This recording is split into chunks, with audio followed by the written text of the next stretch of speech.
पाकिस्तानियों ने अपने वजीर आजम शहबाज शरीफ की मुसीबत बढ़ा दी। जैसे तैसे गधों की कुर्बानी देकर उन्होंने शी जिनपिंग को पटाया था, मगर एक पाकिस्तानी ने चीन के लोगों को चरसी कह दिया।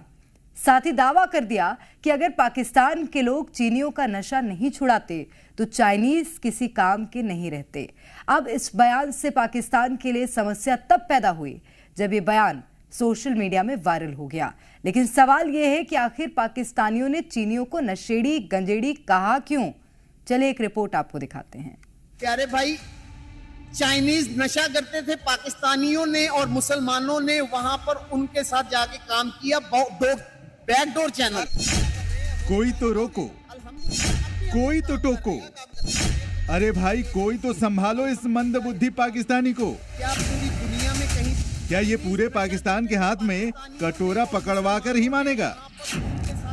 प्यारे भाई, चाइनीज नशा करते थे, पाकिस्तानियों ने और मुसलमानों ने वहां पर उनके साथ जाके काम किया। Backdoor channel. चाइनीज नशा करते थे। कसम से चाइनीज के नशा करने वाली बात अगर जिनपिंग के कानों तक पहुंच गई ना, तो खामखा शहबाज शरीफ को लेने के देने पड़ जाएंगे।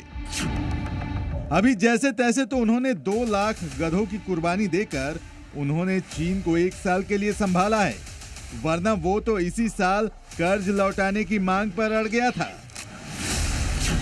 अब सवाल ये है कि आखिर इस पाकिस्तानी ने चाइनीज लोगों के नशा करने की बात क्यों कही? तो वजह है पाकिस्तानियों की बौखलाहट। दरअसल बलूचिस्तान में बीएलए जिस तरह पाकिस्तानी सेना और चाइनीज प्रोजेक्ट्स को टारगेट कर रहा है, उसके बाद चीन पाकिस्तान में अपनी सेना तैनात करने का मन बना रहा है। अब जैसे ही ये खबर पाकिस्तानियों के कानों में पड़ी तो पाकिस्तानियों को चीन के कब्जा का डर सताने लगा। हमारा नुकसान हो जाएगा फिर। हाँ। और जितने भी वो चल रहे हैं प्रोजेक्ट्स चल रहे हैं, वो इस तरह इंडिया के पास चले जाएंगे। हाँ। और हम नहीं चाहते कि हमारी कंट्री का कोई नुकसान हो। हाँ। तो हम यही चाहेंगे कि चाइना जैसे हमारे साथ शुरू से था ऐसे ही रहे। हाँ। और पाकिस्तान गवर्नमेंट को भी चाहिए इनके वो आगे सुने, चाइना को भी सुने और पाकिस्तान को भी सुने। इस तरह पाकिस्तान की जो आपस में फ्रेंडशिप है वो हमेशा ऐसी ही रहे। आपको बता दें कि जिस तरह बीएलए और टीटीपी ने पाकिस्तान में हाथ मिलाया है ना, उसके बाद पाकिस्तान में चीन के करीब 10 लाख लोगों की सुरक्षा पर खतरा मंडराने लगा है। हालात ये हैं कि बिना आर्म्ड व्हीकल के चाइनीज हिल तक नहीं पा रहे हैं। दूसरी तरफ बीएलए और टीटीपी पाकिस्तानी सेना को भी टारगेट बना रहे हैं। बस पाकिस्तानियों को यही डर सता रहा है कि चीन इस बात का फायदा उठाकर पाकिस्तान में अपनी सेना ना उतार दे, क्योंकि चीन पहले से पाकिस्तान में बहुत हावी हो चुका है। चाइना को हमारे घरों के अंदर, क्या हमारे हाथों के अंदर, यहाँ तक कि हमारे दिलों के अंदर भी चाइना को बसा दिया गया है। जबरदस्त, ठीक है ना? ये चीज देखें आप, जहां मर्जी चले जाएं, चाइना का मोबाइल, चाइना का फोन, चाइना की हर चीज चाइना चाइना चाइना कर दी गई है।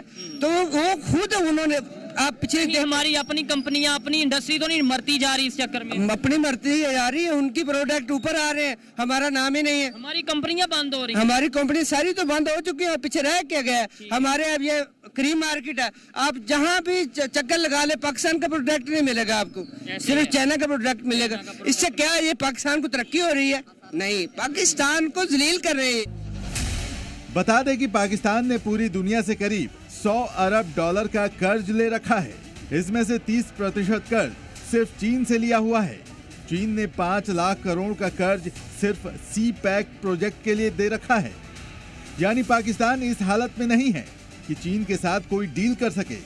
ऐसे में इन कम अक्ल पाकिस्तानियों को भी समझना चाहिए कि चीन के बारे में सोच समझकर बोलेंगे। ब्यूरो रिपोर्ट, जी मीडिया।